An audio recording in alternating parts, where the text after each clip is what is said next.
I don't think of myself as a book publisher. I like to think of myself as sort of a photo entrepreneur. I mean, my orientation is photography and storytelling.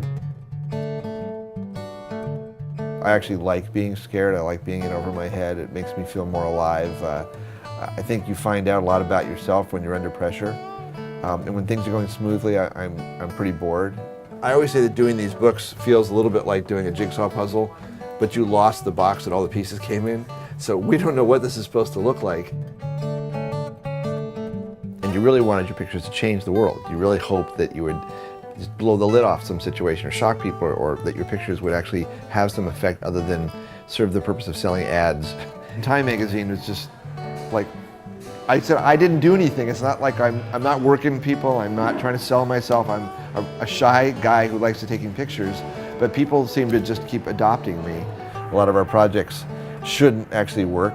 We're usually ahead of the curve, both from the technology point of view and also from the money part of the curve. And I get so high when I shoot. I mean, I miss it terribly.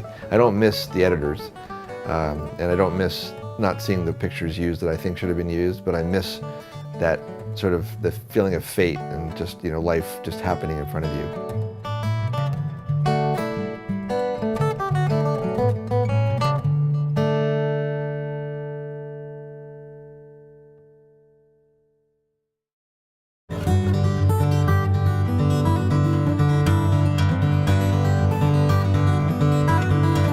Welcome to Against All Odds Productions. We're in slightly overcast Sausalito, California, just over the Golden Gate Bridge. And this is a small apartment that we've turned into our production office. And usually in this apartment, there's 2 or 3 of us. Sometimes we're 500 or 1,000 people around the world. We're sort of like a little movie production company. So we start real small, come up with an idea, and then hire each of the different people and teams that we need for the project, sort of passing the torch along. So I'll invite you into our luxurious space here. We're working on a very exciting project, probably the most, I don't think I've ever had so much fun coming to work every day. We're working on a project called the Obama Time Capsule. And it's a pretty simple idea. A lot of people have been doing books about Obama. It's a very inspiring story. And we thought, what if we came at this from a different direction? Instead of the typical publisher's approach, which is do a book, get it out fast, print it as cheaply as possible, throw a bunch of pictures in it, and people will buy it because it has Obama's name on it. Our thought was, let's go back over and look at all the pictures taken by thousands of photographers over the last 2 years. Find those special pictures, a lot of which never saw the light of day. As a former time in life and National Geographic photographer, I was always frustrated that I never felt that a lot of these editors used the best pictures, and I realized their job wasn't to give Rick Smolan a portfolio, but I often thought that a lot of the pictures that I saw them published were the ones you would have expected to see before you ever sent me out to shoot. And so often photographers come back with great images that are iconic and symbolic and intriguing, and a lot of those never make their way into the newspaper or the magazine because it's not the way the magazine thinks. They're not really, they kind of want to give the audience sort of what they're expecting to see. This Obama Time Capsule does a couple of things. First of all, it goes back over the last 2 years. It showcases wonderful photography. And in addition to that, we found a way to allow every single person who buys the book, and I'm not kidding, every single person, to personalize the book. It's fun when you're doing something impossible and everyone's trying to help you make that dream come to life. So I'll continue with the tour here. Caroline is working back here. Caroline Cortizo is from England, and she worked with us last year on UK at Home. And she is a Photoshop expert. She's an image management expert. She's a database queen. And when we want to find a photograph, Caroline has this, I'm scared to think of what's going on in your brain most of the time. But all you have to do is mention one picture out of like 10,000 that we've looked at in the last week, and she can tell you exactly where it is and find it within seconds on her computer. We have a young guy named Topher who's in France, who's doing a lot of our remote programming for our image management sort of tools here. Parisa Morid runs the office and keeps all the trains running on time. Katya Abel in the back is the person who actually runs the entire company. She's our chief operating officer. As you can see, we're pretty much a Mac shop here. We've got some other machines around, but it's mostly Mac, as most people in photography and design tend to rely on Macs for all of their tools. So we use InDesign, we use Photoshop, we use Acrobat, We're using InDesign Server for this project, which allows us to do a lot of the customization. A lot of these boards, when we have pictures we want to consider, we put them on these boards, and so we've got, there's more here, but this is the last chapter of the book, which is the first 100 days of the Obama administration, and since we haven't gotten there yet, we're continuing to collect pictures. So if you look back over here on the side, the boards you saw at the beginning are actually the book laid out, but all the pictures that we're considering for the book are up on these big boards. There was a time we couldn't see Parisa for about the last 2 weeks because the boards were blocking her. We had to throw food over to feed her behind the cage. This cover's not right, it's a little stretched, but basically it's a big, thick, coffee table book, and beautifully printed. And again, it looks like something that you would get in a bookstore. And that's what we're aiming for, so it's indistinguishable, except it just happens to have your name on it and your picture's in it. We're calling this a time capsule because we think it's the kind of thing that people will want to leave for their great-grandchildren. My mother actually kept a book of JFK, the first 100 days, and she would stick pictures in of like what we were doing and our artwork from school and my third grade report card or whatever grade I was in at the time. And it was funny because she sort of feels like this was her idea, which is always tell your mother she's right.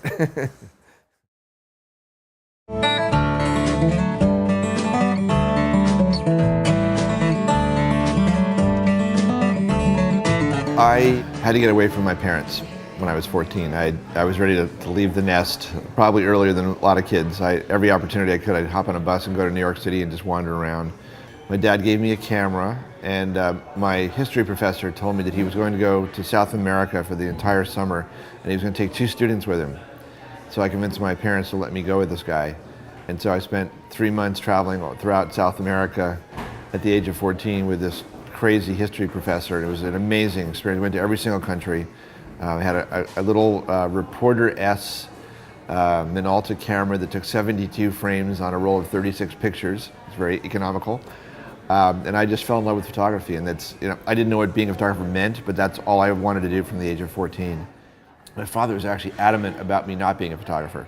It's very interesting. When it was time to go to college, of course I wanted to apply to, I didn't want to go to college, I just wanted to go out and be a photographer, whatever that was, and my dad insisted, 1, that I go to college, which I thought was a complete waste of time before I went, and 2, he made sure that I went to a college that did not have a photography program. I didn't know at the time he had been a photographer in World War II. He never mentioned it once, despite my complete fascination with photography. It turned out my father had thought that if he had told me he was a photographer, since I was already interested in photography, that it would have been encouraging me. Well, you did it. I created my own major in college. I convinced my art professor to let me create a photography major, which didn't exist. My college art professor, who let me do all this, one day said, I have a friend in Tennessee who's the director of photography at a newspaper, and he and his wife, Helen, run this little photo agency called Image. I said, what's a photo agency? He said, well, like you send them pictures you've taken and they sell them. Well, so I put a box of my pictures that I shot for the yearbook into, I printed them, put 100 pictures in a box, scribbled my name in the back and sent them to this guy. And 2 weeks later, he sent me a check for like $3,000. This is like 1972. That would be like $20,000 today. Jack one day said, what are you going to do when you get out of college? And I said, be a photographer. He said, well, how are you going to do that? He said, what do you have? You have a portfolio? I said, no. He said, okay. So I never met this guy. I only talked to him on the phone for years. And so he said, look, a friend of mine is the director of photography at Time magazine. His name is Jack Derniak. And if you want, I'll set up an appointment for you. So I went up to New York City with my yearbook under my arm and my little portfolio. And John gave me an assignment literally on the spot. And it turned out that John was always looking for one young, hungry photographer every year. And so I didn't know this, but I was sort of anointed as the young, hungry photographer. And so John started giving me all the assignments no one else wanted to do, which I didn't care about. And the third assignment I got was, I didn't realize, but it was kind of it was a booby trap assignment. There was a woman named Sarah Caldwell, who was a famous opera impresario. And she's a really interesting woman, very powerful, big, sturdy, stocky woman. And I didn't know, but she had a reputation for eating photographers alive. She hated photographers. All week, Doug Kirkland offered to teach me how to light, how to shoot color, and so did David Burnett. And I kept saying, okay, well, tomorrow we'll get together. And I think I was like in denial. I was like so scared I didn't want to think about it. So instead of going to Doug Kirkland, one of the greatest photographers in the world, who offered to teach me how to light, I just never got around to it. And So I took a train up to Boston. I went to her house. Somehow I thought I would take her outside and shoot her in open shade, and it would all be fine. And of course, the day I got up there, it was pissing with rain, dark, dismal Boston, horrible, gloomy, wintry day. This was in late October. I go into her house, and her mother's in a wheelchair. She's really unhappy that I'm there. I could tell, just like, do your pictures and get out of here. And she was like really, really unhappy to have me or any other photographer there. And I had not brought any lights. I didn't know how to light. And just as I'm about to sort of, say thank you, knowing I'd shot these horrible, blurry, globby, dark, miserable photographs, there's this loud knock on the door, and there's a CBS film crew that's come to do a documentary about her. And they walk into the house and they light the entire house. I mean, they literally lit the whole house like it was a movie set. And so I kind of slunked into the background, hoping she wouldn't notice that I was still there, and started shooting over their shoulders. And they lit it. It was amazing. These guys really, there was like a, they just descended on this poor woman. So they left. And I'm still sitting in the corner in shock that, like, thank you God, how did this happen? Her phone rings and she gets on the phone, and it's a limousine service telling her they couldn't pick her up and take her to New Hampshire the next day for a rehearsal. So I said, could I be your limo driver? Could I, I'll rent a car and I'll drive you to New Hampshire, and I'll be your servant for the next day or two, and I'll just hang out, I'll be quiet, I won't say anything. And she smiled and said, I've always wanted, I love that Beatles song, Baby, You Can Drive My Car. She said, you're gonna be my limo driver? Like a Time magazine photographer's gonna drive my car. I said, yes. So I rented a car, I drove her to New Hampshire.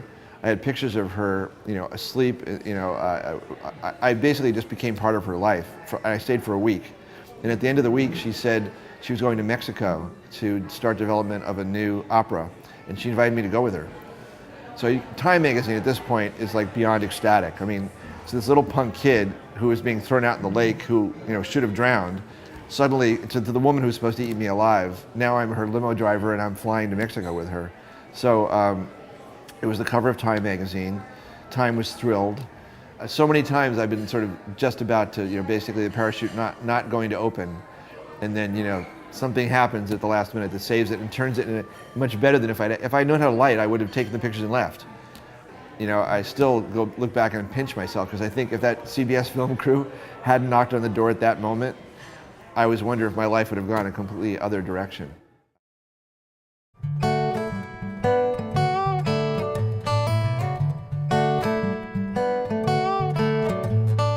Basically, the assignment that I was given was to photograph the first non-stop Pan Am flight to Japan.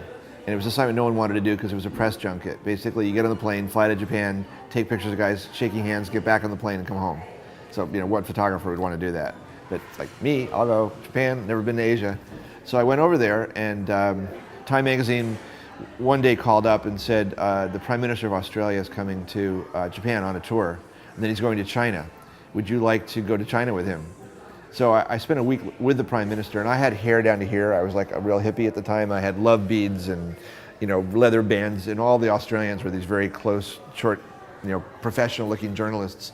One day we were talking, and he had one of his guards come get me and take me back to his car on this. We were on the bullet train in Japan. Then I said, "Oh God, what did I do? The guards are coming to get me." And he said, "Sit down."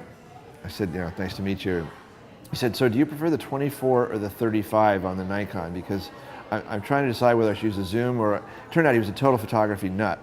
So he invited me to come to Australia and said the government had a program to bring journalists to Australia. He invited me to his home. He said, "Could you do my Christmas card?" So, again, Time magazine was just like, I said, I didn't do anything. It's not like I'm not working people. I'm not trying to sell myself. I'm a shy guy who likes to taking pictures. But people seem to just keep adopting me. And then Time said, well, now that you're in Australia, would you like to go do a story about Aborigines? So I go to the outback of Australia. I check into my hotel. I walk out of the hotel on the way to meet a social worker who's going to take me into the Aboriginal camps to get permission to take pictures of the Aborigines. And the most beautiful woman I've ever seen in my life is washing the windows of my hotel, wrapped in a very tight sarong. And so, I take my camera out, I get off 2 or 3 frames, and she turns around and she starts screaming at me and telling me what I can do with my cameras. And, "What are you, some kind of fucking journalist?" And I said, yeah. And she said, "Well, you're probably here to photograph our Aborigines, right? You're going to take advantage of these poor people and take pictures of them." And It's like, whoa. I said, excuse me, I'm really late. I'm really sorry. I didn't mean to offend you. And I just, I left. So I worked all day with the social worker, nice young woman, and said, some friends of mine are having a party tonight in town. Would you like to meet other people that work with Aborigines? And I said, I'd love to. So she gave me the address and got my rental car, and I drive to this little house way on the edge of town. I knock on the door, and who opens the door but the woman in the sarong? She said, put your cameras down. You can't take any pictures of my friends. And I said, okay. So I walk into the backyard, and there are 4 camels tied up in her backyard. And I said to Robin, the girl who'd been so unpleasant, what's with the camels? None of your business. And apparently, I learned that Robin had been planning for 2 years to walk across the outback of Australia with these 4 camels and her dog Diggity. And I said, why? And they all said, we don't know. She's like obsessed with this idea. And so throughout the week, I kept running into Jane or Robin. And finally, Jane came up and said, look, Robin wants to ask you a favor, but she's too embarrassed because she's been giving you such a hard time. And I said, what's the favor? And she said, well, she wants to write to National Geographic and ask if they would fund a trip that she wants to do through the outback, and she thought maybe you could introduce her to somebody at National Geographic. And I said, well, I've met the editors, I know some people there, but I've never worked for them. I said, feel free to use my name. So I finally ended up going back to the United States. I'd been away for 11 months. And I was home about a week and got a call from Bob Gilka at National Geographic, who was then director of photography. And he said, we got a letter from this woman in Australia. Is she like a nutcase, or is she serious? I mean, is she going to die out there? If we fund her trip, is this going to be an embarrassment for us, or do you think she knows what she's doing? And I said, she's very intense. I saw her maps. I saw her camels. She's very fierce. She seems to have done her homework. I think maybe it'd be worth it. And he said, well, since you guys are such good friends, would you like to be the photographer to go and document her trip? And so suddenly I'm on this adventure, which went on for 9 months. So I flew back to Australia. I met with her and Bob Gilka. They agreed to give her $6,000 to fund the trip. And so 6 times during the year, I had to fly out and find her in the outback. It was a very interesting year. I think I grew up a lot during the year. I think I took some of the best photographs I've ever taken. She hated my pictures. She said I made her look beautiful. She hated that. The story became, for a while, I think, one of the most popular stories in the history of National Geographic. It was a cover story. She hated the cover story. She hated the article. And I kept saying, if you hate it so much, you should write your own book. She said, again, you're always trying to cash in on stuff.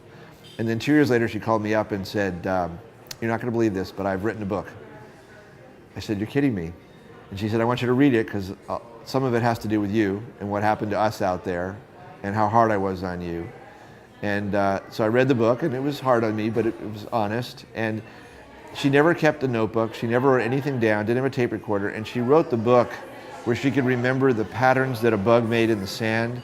There was no compression. Most people's memories get compressed with time, so you only remember the highlights. But she wrote the book as if she was almost like it was in real time. It was unbelievable, her ability to capture and recreate her memories and her feelings. The book was extraordinary.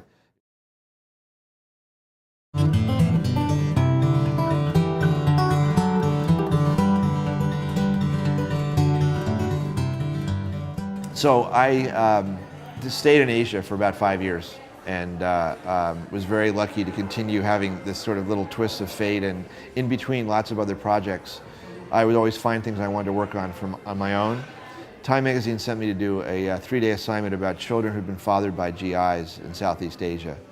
And this was a horrible situation, 40,000 children fathered by GIs and abandoned. The local government said these are the children of Americans. The American government said these are the children of prostitutes. In some cases the women weren't prostitutes, in some cases they were. But these poor kids were lost in this limbo. The more American they looked, the more hated they were, the more they were beaten up and ridiculed, and the more miserable their lives were. So I decided after the Time magazine assignment of the Aborigines, I would take 6 months off and find 6 children in 6 different countries and go between the children and see if instead of just documenting something, I could actually affect it with my photography. I think a lot of photographers have that feeling that you don't want to just be filling the pages of magazines or doing connect-the-dot photographs, but you want to feel like you could expose something or shock people or tell a story that would make people want to do something about what you're photographing. So I found kids in different countries, I was photographing them, and I heard in Korea through the Pearl Buck Foundation that there was a little girl that was being raised by her grandmother up along the DMZ between North and South Korea, that being raised by her grandmother, and the grandmother never let any Westerner see this girl. We went to the village.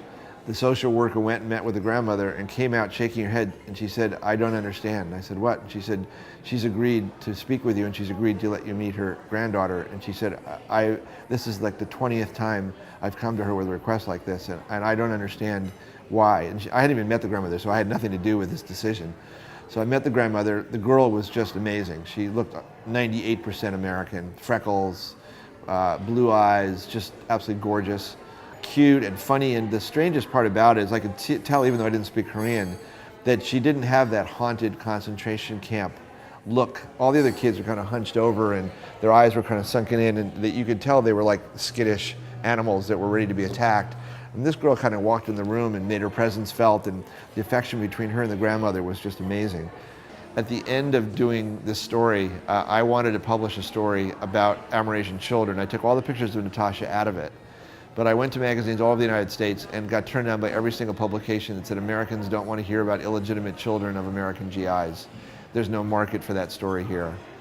So I finally found a magazine called Geo, a German magazine, which was for a while publishing here, much like National Geographic. And they laid out this really powerful story, cover story, really disturbing pictures. I went to the whorehouses with the GIs. I went with the kids, I went with the mothers, I followed adoptive families. It was the best story I ever shot. And just before it went to press, the director of photography called me to go over some of the captions for some of the pictures. And I realized that she hadn't mentioned like the 4 most powerful pictures in the article, including the cover. And I said, "Alice, what about this picture and this one and this one?" And there was this long silence on the phone. She said, "Well, actually our editors were here from Germany last week, and we decided to drop those pictures." I said, "What do you mean? Those were the pictures that grabbed you, by the gut and didn't let go. I mean, those were the ones that wouldn't let you walk away after seeing those pictures." And she said, "Well, our advertising hasn't been going very well, and our editors are afraid that we'll offend the advertisers." I said, wait. If you run the story without those pictures, you've run the same lame, limp, watered-down story that every other person that's ever done the story has done, and then I can't place the story anywhere else because now Geo's published it." I said, "Well, then I want my name taken off the story." She said, "Well, Rick, you spent a year working on the story. I mean, it's just as powerful." So I wrote this long telex to the editor, explaining how they were sabotaging these kids and betraying their trust. And I got this very condescending note back saying, "You've gotten way too emotionally involved in the story, and our story is just as powerful as it was with the other pictures." So they ran the story without my name on it, and that was the last story I ever shot. I just stopped shooting. I was so angry, and I was so disappointed, and I felt so much like I needed to learn how to take control of the machine, because if I was always at the mercy of some editor and some advertising department, then I was just a cog in a machine, and that I would never have any control over the finished product. So that sort of planted the seed in my mind that I needed to figure out how to do my own projects and publish them myself.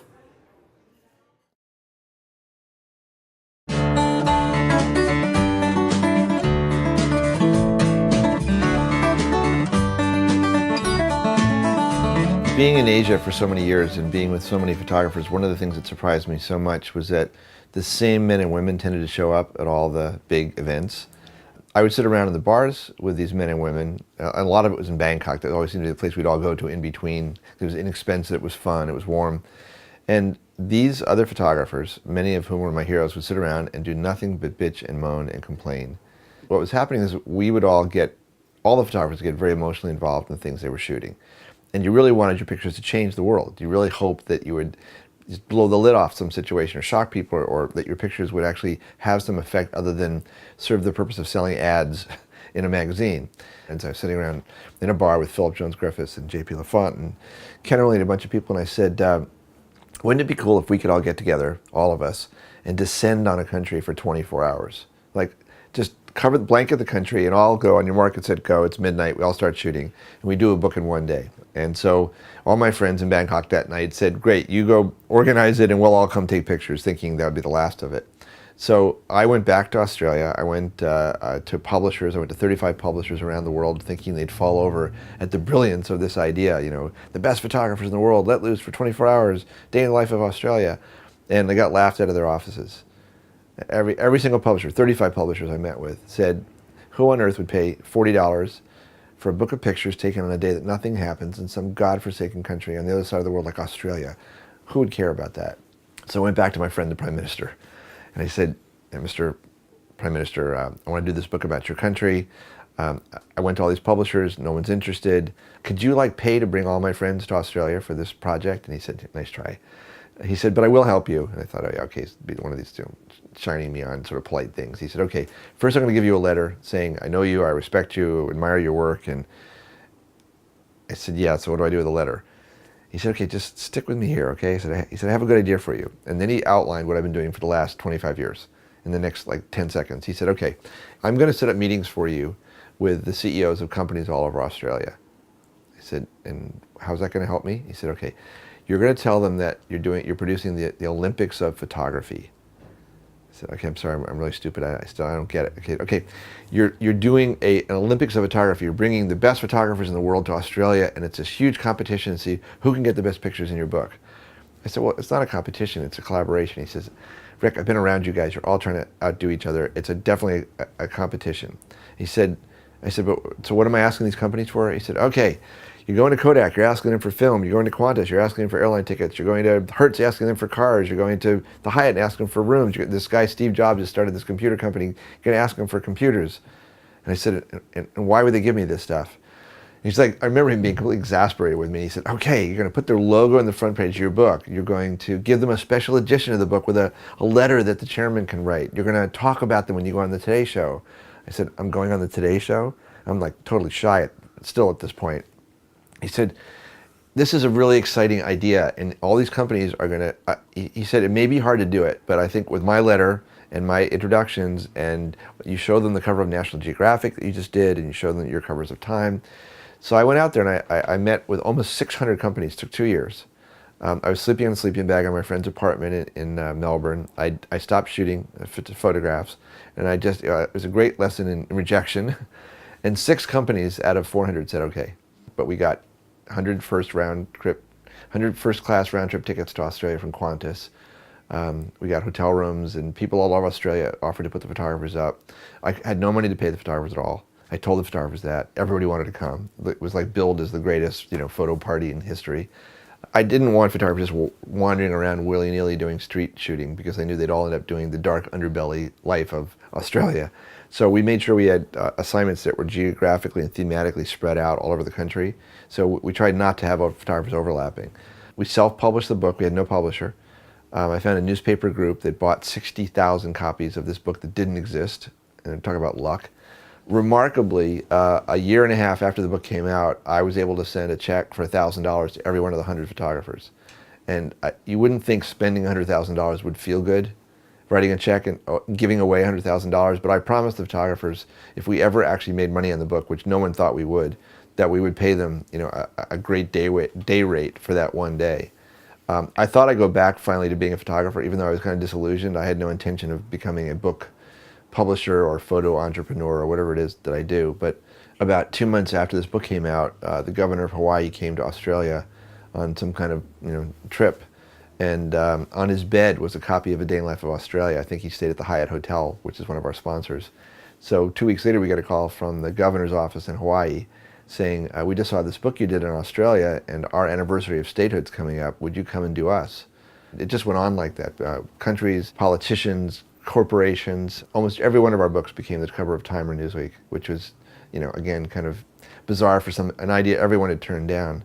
I never went back to being a photographer again. I got to showcase a lot of the work of my friends who are photographers. I take pictures on my own on these books. I sometimes get pictures in the book, and I get so high when I shoot. I mean, I miss it terribly. I don't miss the editors, and I don't miss not seeing the pictures used that I think should have been used, but I miss that sort of the feeling of fate and just, life just happening in front of you.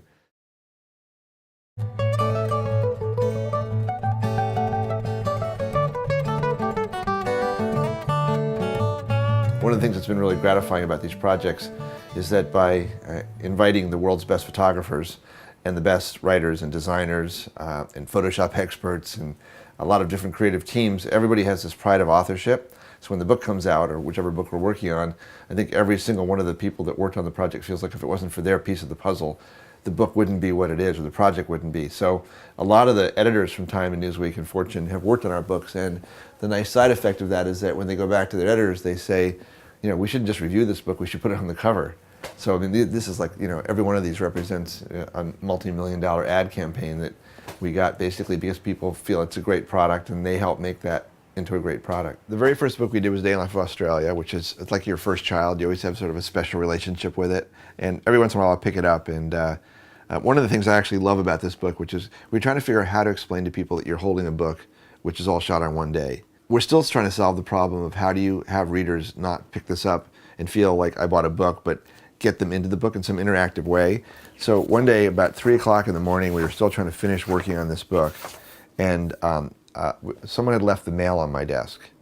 And in the mail was a letter that was returned to me to one of the photographers I invited to work on the project. So 3 months later, it had somehow gone off into the mail system, had the wrong address on it, and it came back. And I remember this being like literally 3 o'clock in the morning, and I ripped it open and I sat down and I imagined myself being a photographer reading this letter inviting me to come to Australia to work on the book. And now that the book had actually been shot, it was kind of interesting reading the letter written before the book was shot, saying what we thought was going to happen and what the responsibilities were for the photographers. So I thought, what if we put the letter inside the book? Every reader would open up the book and imagine themselves being one of the photographers getting this incredible invitation. We're going to fly you to Australia. We're going to put you with a family. You're going to have an assignment. You're competing against 99 other people. There's no guarantee you get a picture in the book. You might get left out. And it's the first time in history that an entire country has been covered on one day like this. And then this became sort of our little theme of all the books from then on. But it was like one of those completely serendipitous, exhausted, in the middle of the night, what am I still doing here? I was trying to write captions or something like I was doing here 2 nights ago. It's actually sick that 30 years later I'm still solving the same problems, or it's like, doing the same thing. But anyway, so this is the first book that we did. We did other books about countries. We did a book called Passage to Vietnam, which was really, really fascinating too. We took 70 photographers to Vietnam and let them list for a week, so it wasn't just one day. We started experimenting after a while, and I was wondering, was the magic that it was a day in the life of? Was it the one day concept? Was it the title? Or was it this idea of taking incredibly talented men and women, photographers, writers, journalists, researchers, and putting them under this incredible tight time restraint? Because I think creative people are adrenaline junkies like me, and I think we all work better when we're in over our heads, when we're scared, when we're competing, and when we haven't slept enough, and it's 3 o'clock in the morning. Almost every single one of our books, there's been some technology component. Even A Day in the Life of Australia, we had Apple computers doing organizational work, which again, had never happened before. A Day in the Life of America, which is probably still the best-selling coffee table book ever published. I think it was up to 1.4 million copies, was the first coffee table book ever designed completely on a computer. This book was the first coffee table book, America 24/7, that, first of all, was 100% digital, which was a first in 2003. So not that long ago, but in 2003, the world was just going digital. And people said, you'll never get the quality, you'll never be able to do, double page spreads in a book this big where the pictures held up, but it did. And then in addition, we introduced this concept of letting people upload their own photographs and getting a replacement dust jacket. So it was your child on the cover, or your dog, or your house, or you scanned in your parents' wedding from 50 years ago and gave them a wedding gift where here they are, in black and white picture on the cover of their book. Day in Life in the Soviet Union was very satisfying because the Russians actually let us take all of our film out undeveloped, which was apparently a first. They always insisted people develop it. And the way we got around that is we actually shot all on Kodachrome, and they had no Kodachrome processing in the Soviet Union.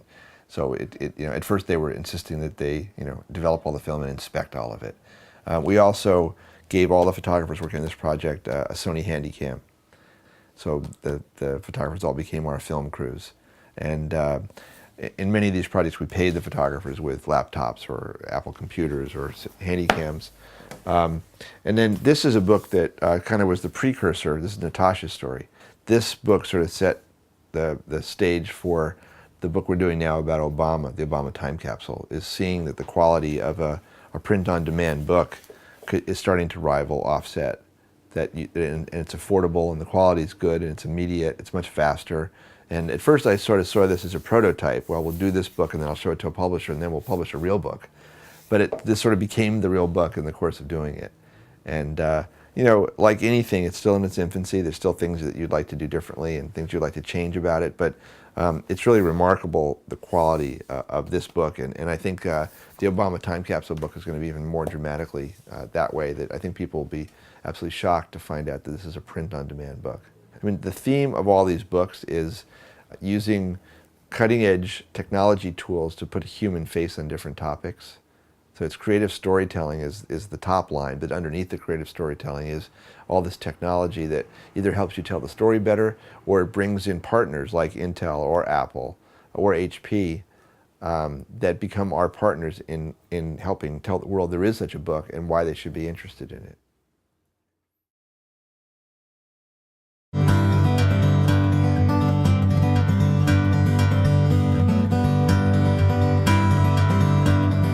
We did 2 books last year. One was called America at Home, one was called UK at Home.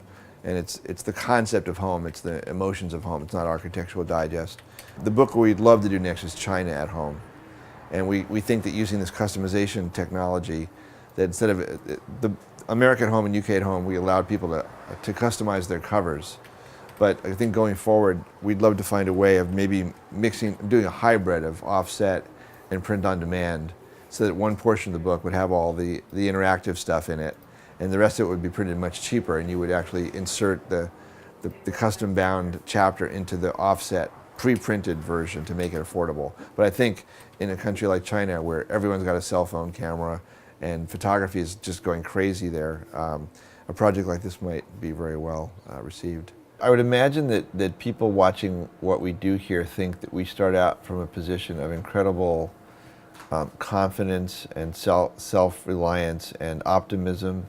And oddly enough, I think I actually start at the opposite side of that spectrum. I actually start out thinking that this is going to be, we're going to crash and burn, and this is going to be an enormous failure, and how are we going to like survive the fact that none of this is going to work. I actually start out with that thought, and then once I've accepted that defeat, before I've started, everything else kind of feels like upside from that point on. It's very bizarre. I mean, I don't think that's at all how people would guess I approach these things. And I actually like being scared. I like being in over my head. It makes me feel more alive. I think you find out a lot about yourself when you're under pressure. And when things are going smoothly, I'm pretty bored. And I feel like I don't actually function very well unless I'm in a state of terror of some kind. I don't show it, I'm really good at hiding it, but I definitely like the adrenaline. You know, I have a couple of projects that I've always thought would be really interesting to do, and it seems like every time we go off and start working on them, another project sort of jumps right in front of it. It's sort of like when you live in San Francisco, you never go to Alcatraz because you live here until your tourist friends come. And somehow some of the projects that I've always wanted to do, because I already have them in my mind, I figured I'll do them, but then something else comes right in front of it that seems fresh and different that I haven't thought about before.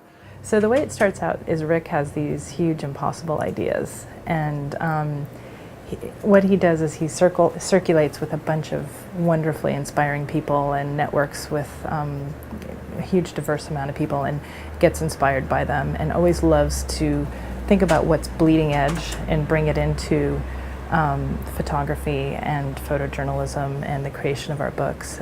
We're very unconventional. Although I'm the one more likely to be the one that has making order out of chaos. What makes everything really exciting is that we're always adding in other things during the process of making or producing a project. And